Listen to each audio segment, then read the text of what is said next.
সব জায়গা থেকে বাংলাদেশ থেকে আওয়ামী লীগ এবং জাতীয় পার্টি হারিয়ে যাবে ইনশাআল্লাহ।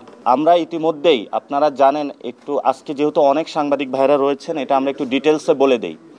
যেহেতু আপাতত রাজনৈতিক সিনারিওতে 3টা ব্লক হতে যাচ্ছে। একটা ইসলামিক ব্লক অলরেডি হয়ে গিয়েছে, আরেকটা হলো বিএনপির নেতৃত্বে একটা ব্লক হচ্ছে, আরেকটা হলো আমাদের নেতৃত্বে একটা ব্লক হচ্ছে। তো সেখানে আমরা যেহেতু বিএনপি না, এজন্য বিএনপির ব্লকও যাচ্ছে না। আমরা যেহেতু জামাত না, এজন্য জামাতের ব্লকও যাচ্ছে না। আমরা স্বতন্ত্র। আমরা এই গণ অভ্যুত্থানের সময় আমরা ইশতেহার দিয়েছিলাম, আমরা বলেছিলাম যে যেহেতু ফেসিবাদী ব্যবস্থার বিলোপ হয় নাই, আমাদের সামনে দীর্ঘ লড়াই রয়েছে।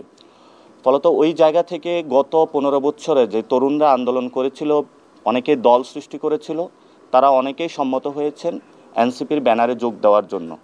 আমরা তাদের সাথে আলোচনা চলমান রেখেছি। এটা আমাদের সিদ্ধান্ত হয়েছে যে আমরা একসাথে একীভূত হয়ে কাজ করব।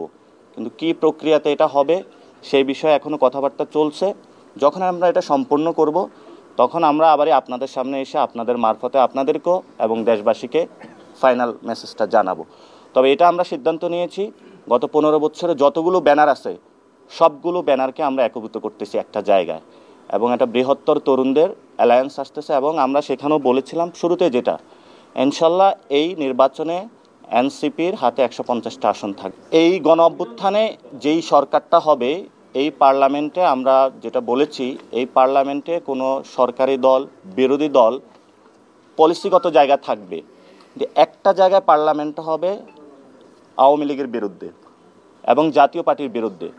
ফলত এই পার্লামেন্টে, এবং এটাও আমরা কনসিডারেশনে রেখেছি, যেখানে জামায়াত থেকে যারা তরুণরা দাঁড়াবে, যারা গণ অভ্যুত্থানে অংশগ্রহণ করেছিল, বিএনপি থেকেও যে তরুণ সমাজরা অংশগ্রহণ করবে, আমরা তাদেরকে বিভিন্ন জায়গায় যারা ভালো মানুষ তাদের প্রতি আমরা মৌন সাপোর্ট দিব।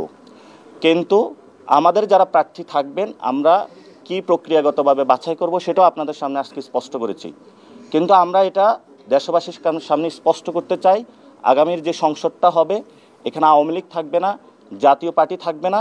এবং এটা দীর্ঘদিন ধরে আমরা বলে আসছি, 5 তারিখের যে গণ অভ্যুত্থান সেখানে বুলেট রেভলিউশন হয়েছিল, এবারে ব্যালট রেভলিউশন হবে, যেই রেভলিউশনের মধ্য দিয়ে ভোটিং প্রসেস এবং সব জায়গা থেকে বাংলাদেশ থেকে আওয়ামী লীগ এবং জাতীয় পার্টি হারিয়ে যাবে ইনশাআল্লাহ।